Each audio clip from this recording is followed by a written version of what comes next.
चुनाव आयोग के जो चुनाव का मुख्य अधिकारी है, चुनाव आयुक्त, उसकी नियुक्ति अब नरेंद्र मोदी और नागपुर से होगी। पहली बात। दूसरी बात, अब चुनाव आयुक्त के ऊपर मुकदमा नहीं हो सकता। इस देश की जनता अब चुनाव आयोग से जवाबदेही नहीं मांग सकती है, क्योंकि चुनाव आयुक्त का पद अब जज के पद के समान कर दिया गया। इससे बड़े शर्म की बात, इससे बड़े दुर्भाग्य की बात अब कुछ हो नहीं सकती है। चुनाव आयोग को भाजपा ने अपने मुट्ठी में कर लिया, यही तो सवाल है, यही तो सवाल हम पूछ रहे हैं, यही तो सवाल वो 150 एमपी पूछना चाहते थे, जिनको लोकतंत्र की हत्या करके लोकतंत्र के मंदिर से बाहर फेंक दिया गया। सिर्फ इसलिए फेंक दिया गया क्योंकि वो सवाल पूछ रहे थे कि आप ये बताओ कि चुनाव आयुक्त की नियुक्ति इस देश का प्रधानमंत्री क्यों करेगा, और निष्पक्षता कहां है, आज ट्रांसपेरेंसी कहां है, क्यों चुनाव आयुक्त के ऊपर मुकदमा नहीं हो सकेगा। दो लोकतंत्र की हत्या करने वाले बिल, भाइयों और बहनों, इस देश की संसद में पास किया गया विपक्ष को बंद करके। पहले मुसलमानों में बांटा, अब जाटों में बांट रहे हैं, कल बनियों में बांटेंगे, फिर ब्राह्मणों में बांटेंगे। इनकी यही कहानी है, फूट डालो राज करो। पहले अंग्रेज कहते थे फूट डालो राज करो, ये कहते हैं आग लगाओ, दंगे भड़काओ, राज करो। इन बलात्कारियों के पास जो सत्ता के हवस में आज इतने अंधे हो चुके हैं, जो ये चाहते ही नहीं कि देश में कोई महिला जो है आगे बढ़े, आज वैसे लोग जब फेडरेशन में बैठेंगे तो कौन आप क्या अपनी बहन को भेजोगे, मैं क्या अपनी बहन को भेजूंगा। ये इस देश की करोड़ों महिलाओं की हार है, इस देश की बेटियों के साथ जो है प्रताड़ना हो रही है। और किस तरीके से इस हद तक आज वो बृजभूषण इन कोठियों पर, संसद की कोठियों में ठहाके लगाकर हंस रहा है, इस देश के लोकतंत्र का माखौल उड़ा रहा है, और एक तरफ देश की बेटियों को जो है आज फिर से घरों तक, चार दीवारी तक सीमित करा जा रहा है। इससे बड़ा शर्म की बात, इससे बड़े दुर्भाग्य की बात इस देश के लिए कुछ भी नहीं। आज दिल रोया है मेरे भाई, जिस तरीके से आज हर कुछ करके, आज हर तरीका अपना करके, सड़कों पर आकर के, मीडिया के बीच में आकर के, गांव समाज में जाकर के अपनी बात रखा, लेकिन आज इस देश की पहलवान महिलाएं हार गईं इस निरंकुश तानाशाह सत्ता के सामने, जो महिला विरोधी है, जो सिर्फ जुमलों में कहता है कि बेटी बचाओ बेटी पढ़ाओ, लेकिन असल मायने में बलात्कारियों को, यौन अपराधियों को अपने पास रखता है। इससे बड़ा शर्म की बात, इससे बड़े दुर्भाग्य की बात मेरे भाई कुछ भी नहीं हो सकता। गौरव की बातें इस वक्त देश में हो रही हैं। जगदीप धनखड़, जिन्हें जाट गौरव बताया जाता रहा है, एक जाट गौरव आज दिल्ली के प्रेस क्लब में आए थे। वो सिर्फ ना जाट गौरव हैं बल्कि इस देश का गौरव हैं। वो पहलवान जिन्होंने ओलंपिक में देश के लिए मेडल जीते, पूरे देश का तिरंगा दुनिया भर में लहराया, वही पहलवान आज रोते हुए अपने जूते उतार कर प्रेस क्लब में चले गए और ये ऐलान कर दिया कि अब वो कुश्ती से त्याग दे रहे हैं, कुश्ती को पूरी तरह त्याग रहे हैं, क्योंकि उनके साथ में नाइंसाफी हुई है। मेरे साथ में पंडित अतुल त्रिपाठी मौजूद हैं, भारतीय किसान यूनियन के नेता हैं और पहलवानों के धरने से पहले दिन से ये जुड़े हुए हैं। इनसे जान लेते हैं कि जिस तरह आज देश की बेटी की आंखों में आंसू और उस बेटी की आंखों में जिसने देश का तिरंगा पूरी दुनिया में फहराया, उसे ये किस नजरिए से देख रहे हैं, जाट गौरव की जो बातें हैं और उसे किस नजरिए से देखते हैं। सर देखिए, कितने शर्म और दुर्भाग्य की बात है कि आज किस तरीके से महिलाओं को इस कदर प्रताड़ित किया गया, इस हद तक प्रताड़ित किया गया कि आज साक्षी मलिक, विनीशा ने, सब पहलवानों ने मिलकर कुश्ती ही छोड़ दिया। ये कितने शर्म की बात है। ये इस देश की करोड़ों महिलाओं के मुंह पर एक तमाचा है, उनकी हार है कि आज कैसे इस देश की बेटियों के साथ जो है प्रताड़ना हो रही है, और किस तरीके से इस हद तक आज वो बृजभूषण इन कोठियों पर, संसद की कोठियों में ठहाके लगाकर हंस रहा है, इस देश के लोकतंत्र का माखौल उड़ा रहा है, और एक तरफ देश की बेटियों को जो है आज फिर से घरों तक, चार दीवारी तक सीमित करा जा रहा है।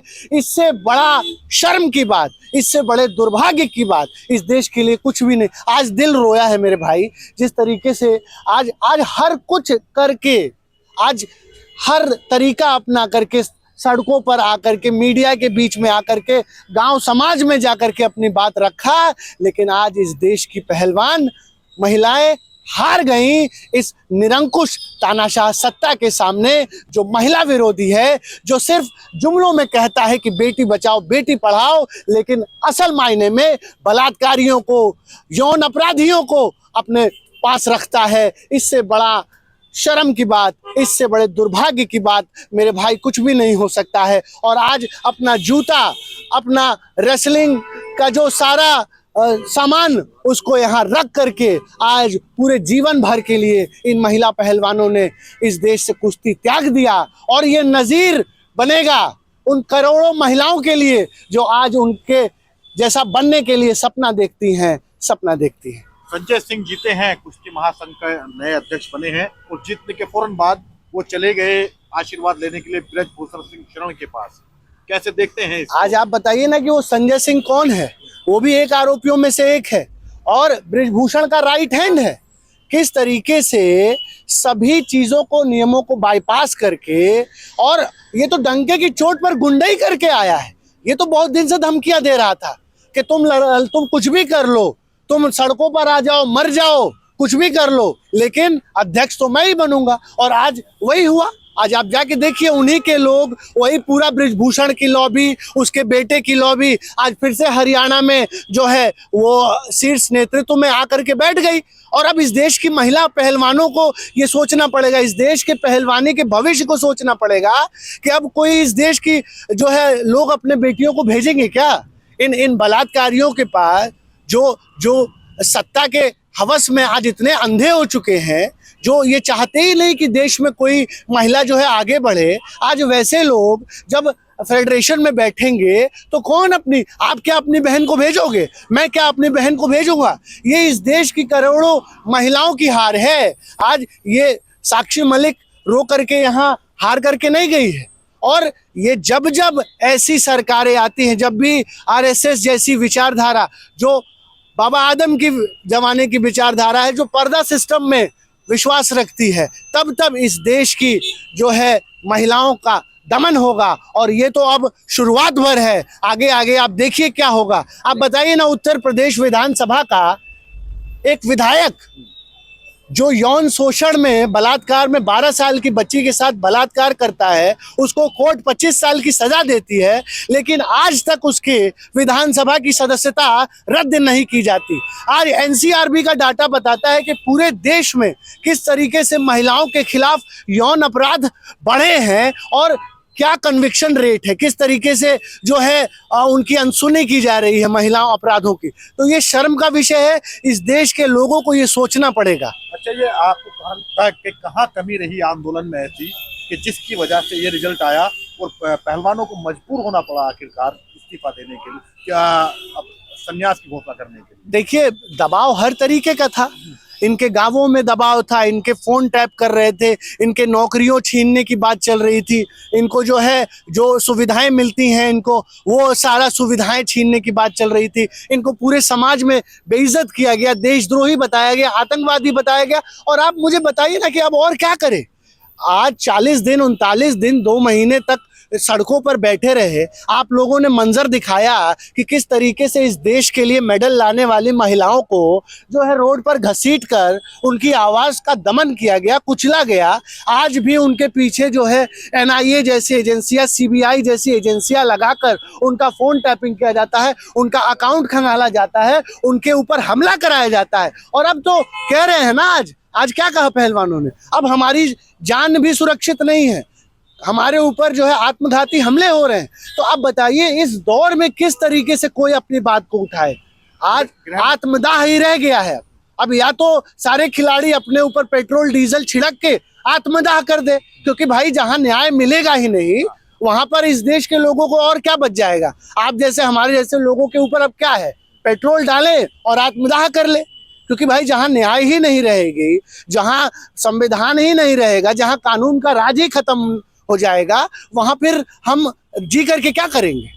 मर जाना बेहतर है। ब्रजभूषण तो गया ना, लोकतांत्रिक तरीके से एक आदमी जीत के आया है।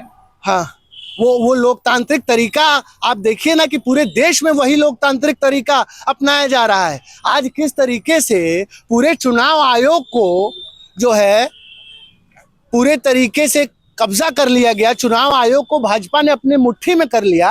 यही तो सवाल है, यही तो सवाल हम पूछ रहे हैं, यही तो सवाल वो 150 एमपी पूछना चाहते थे, जिनको लोकतंत्र की हत्या करके लोकतंत्र के मंदिर से बाहर फेंक दिया गया। सिर्फ इसलिए फेंक दिया गया क्योंकि वो सवाल पूछ रहे थे कि आप ये बताओ कि चुनाव आयुक्त की नियुक्ति इस देश का प्रधानमंत्री क्यों करेगा? और निष्पक्षता कहाँ है? आज ट्रांसपेरेंसी कहाँ है?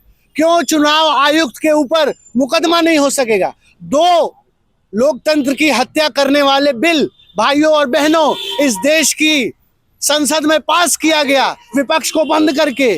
पहला बिल चुनाव आयोग की स्वायत्तता और स्वतंत्रता को खत्म करने वाला बिल, जिसमें चुनाव आयोग के जो चुनाव का मुख्य अधिकारी है चुनाव आयुक्त, उसकी नियुक्ति अब नरेंद्र मोदी और नागपुर से होगी। पहली बात। दूसरी बात, अब चुनाव आयुक्त के ऊपर मुकदमा नहीं हो सकता। इस देश की जनता अब चुनाव आयोग से जवाबदेही नहीं मांग सकती है, क्योंकि चुनाव आयुक्त का पद अब जज के पद के समान कर दिया गया। इससे बड़े शर्म की बात, इससे बड़े दुर्भाग्य की बात अब कुछ हो नहीं सकती है, क्योंकि पूरे तरीके से अब जो अकाउंटेबिलिटी है और ट्रांसपेरेंसी है, जो चुनाव की जो पारदर्शिता है, जो फ्री एंड फेयर इलेक्शन का कॉन्सेप्ट हमारे संविधान में दिया गया था कि इस देश के हर नागरिक का यह अधिकार है कि इस देश में एक पवित्र, स्वच्छ और स्वावलंबी चुनाव हो। आज उस चुनाव की प्रक्रिया को धूमिल करके नष्ट कर दिया गया है, नष्ट कर दिया गया है। बताइए, आखिरी सवाल है कि जाट गौरव कौन है, वो बेटियां या जगदीप धनखड़? आज आप बताइए, एक छोटी सी मिमिक्री का कितना बड़ा बतंगड़ बनाया जा रहा है। इससे बड़े शर्म की बात अब नहीं हो सकती है भाई साहब। आप बताइए ना कि जाट गौरव की बात करते हैं यही जगदीप धनखड़ जी। आप बताइए कि जाटों के साथ तो सबसे बड़ा विश्वासघात इन्होंने किया। जब जाट आरक्षण मांग रहे थे, सैकड़ों जाटों ने अपनी शहादत दी जाट आंदोलन में, तो ये बैकडोर से जाकर भाजपा से समझौता कर लिया और आज तक तो जाट को जो है आरक्षण नहीं मिला।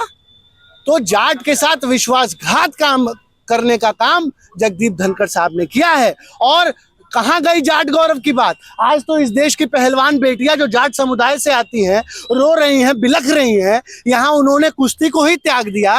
क्या जगदीप धनखड़ इनकी आवाज उठाएंगे? क्या अपने पद से इस्तीफा देंगे? क्या नरेंद्र मोदी से कहेंगे कि ब्रिजभूषण को गिरफ्तार करो? आप समझिए, जाति नहीं जाती। ये देश एक जाति प्रधान देश है, यही सच्चाई है। और आज से नहीं, बहुत पहले से ही इस देश को जात में, धर्म में बांटकर जो है राजनीति की जा रही है। मैं पूछ रहा हूं कि जब जाट मर रहा था सड़कों पर, जब 750 से अधिक किसान शहीद हो गया, तड़प तड़प के मरा साहब, संसद में श्रद्धांजलि देने तक के लिए जो है सांसद खड़े नहीं हुए। आज वो लोग कह रहे हैं कि किसानों का अपमान हुआ है, जाटों का अपमान हुआ है। इससे बड़े शर्म और दुर्भाग्य की बात नहीं हो सकती है। और जाति के नाम पर ऐसी संकीर्ण राजनीति करने वाले लोग को जनता देख रही है और पूरा जाट समाज देख रहा है। आज किस तरीके से जाटों को जो है देशद्रोही, मवाली, आतंकवादी, खालिस्तानी, पाकिस्तानी कहा जा रहा है। जाट इस देश का होशियार है। जाट समझ रहा है कि किस तरीके से जाटों को पहले मुसलमानों में बांटा, अब जाटों में बांट रहे हैं, कल बनियों में बांटेंगे, फिर ब्राह्मणों में बांटेंगे। इनकी यही कहानी है, फूट डालो राज करो। पहले अंग्रेज कहते थे फूट डालो राज करो, ये कहते हैं आग लगाओ, दंगे भड़काओ, राज करो। लेकिन इस देश की जनता को अब ये तय करना पड़ेगा। और लोकतंत्र की चिड़िया उड़ चुकी है साहब। अब कहाँ लोकतंत्र है? किसका मातम मना रहे हो? कौन आएगा तुम्हारे लिए लड़ने? बाबा साहब आएंगे?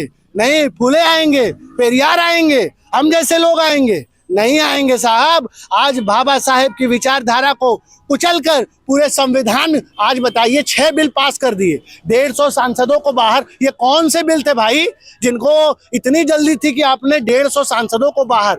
ये 6 बिल इस देश के लोकतंत्र की आत्मा पर चोट करने वाले बिल थे इस देश से। और जो लोग कह रहे थे ना कि 24 में मोदी जी आएंगे और तब इस देश को जो है तानाशाह और डिक्टेटर बनाएंगे, आज ही मोदी जी ने, आज ही इस देश को तानाशाही और डिक्टेटरशिप में घोषित कर दिया है। अब कुछ बचा नहीं है, अब कुछ बचा नहीं है। जो राजा अंधा था अब वो गूंगा और बहरा भी है।